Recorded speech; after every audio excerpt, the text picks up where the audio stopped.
Hi, welcome to Solomon Says, a division of Hebrew Wizards. I'm here to teach you everything that you need to know about being Jewish so that you too can become a wizard. Hi, I made this board just for you. It's called the Kings and Angels board. And so on this board are the wonderful kings that ruled Israel and the four main Jewish angels. And I'd like to teach you as much as I can about these wonderful characters that are in our Torah. Here are the three main kings of Israel. The first king was named King Saul, and he ruled for only 2 years. But he was a charismatic leader. But he was soon replaced by King David. And the story behind that is that Saul really enjoyed when King David, or little David at the time, played the harp. And David played beautiful music, and King Saul really enjoyed the music. Here's King David, and he has a shield with the Star of David on it. And he took his slingshot, and he pulled it really far and really hard, and he took the rock, and it hit Goliath right in the middle of his forehead. And Goliath fell down dead. This was a great thing for King David, and it made him king. So David became king because the people of Israel saw how wonderful it was that the little David conquered the giant, that they ended up making him king. And then King David ruled for 40 years. And in that 40 years, he fell madly in love with Bathsheba. And the only unfortunate thing is Bathsheba happened to have been married at the time. And King David sent her husband to war, and he ended up dying in war. And King David ended up marrying Bathsheba, and they had 2 sons. And Solomon was his second son. King Solomon then took over as leader and king, and he also ruled for 40 years. But what's really interesting here is that David, being the wonderful charismatic king that he was, wrote beautiful psalms, and all of the psalms that we have we are thankful and grateful because King David wrote them. He sang them and he wrote poetry. He also gave us our wonderful Star of David, or our Jewish star.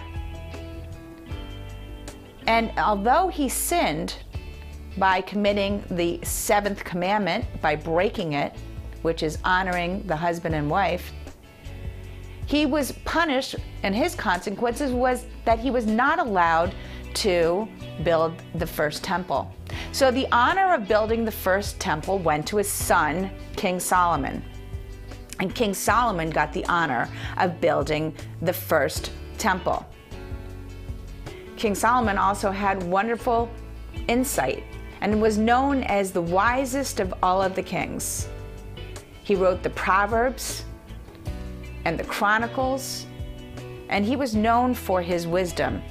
He was known also to solve some serious battles. 2 women came to him one day and said, "King Solomon, I have a problem. This child is mine." And they both agreed that the child was theirs. So King Solomon looked at both the women and said, "Is this your child?" And this woman said, "Yes, this is my child." And he said, "Is this your child?" And the woman said, "Yes, this is my child." He says, "Then I have a solution. Let's take the baby and saw the baby in half in a complete and fair way.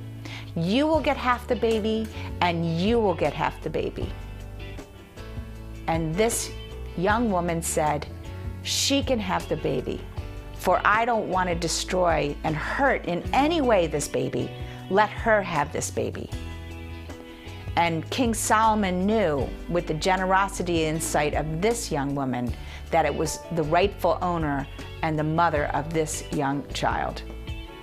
That's the wonderful things that King Solomon was able to offer, is guidance and leadership in solving some of the most impossible situations.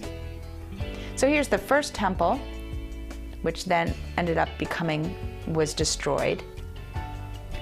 And then King Herod built the second temple, and the last remaining wall around that second temple is what we call the Western Wall in Israel right now. So after King Solomon, who lived a very lavish life, he overspent and unfortunately put Israel at risk. And after King Solomon died, his son Rehoboam took over, and Israel became divided for over 200 years because they had to pay off their debt that King Solomon unfortunately had caused. So these are the wonderful story of the kings of Israel. And there's a lot more information that you can find. You can also go into our study buddies and order them, which will give a little bit more insight on Kings and Angels board. Here are the 4 main Jewish angels. Our first is Michael, and Michael was the greatest angel of all. He's the revealer. He's actually made of snow, and that's where the white comes in.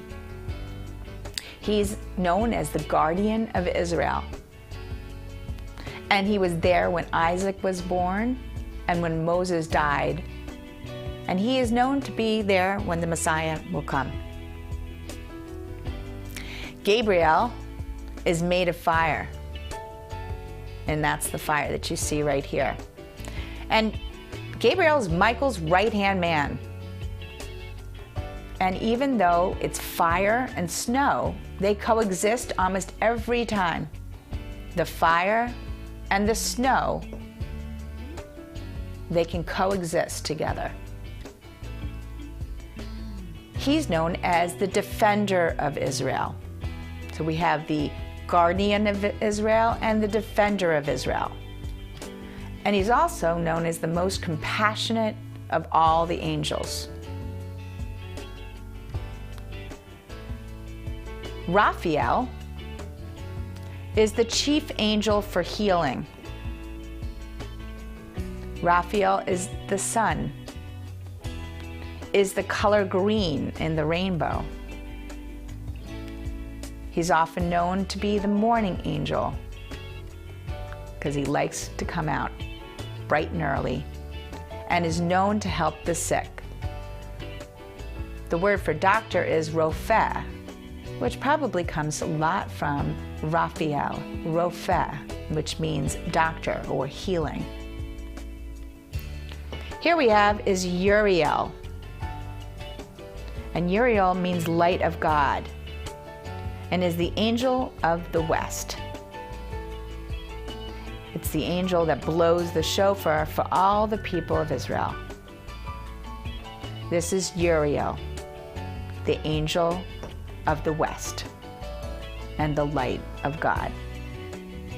So here we are. We have the 4 main angels, Michael, Gabriel, Uriel, and Raphael. And we have the 3 main kings, King Saul, King David, and King Solomon. So I hope this was helpful in learning about the kings and angels, and we'll see you next time with Solomon Says. 'Cause I wanna be a wizard.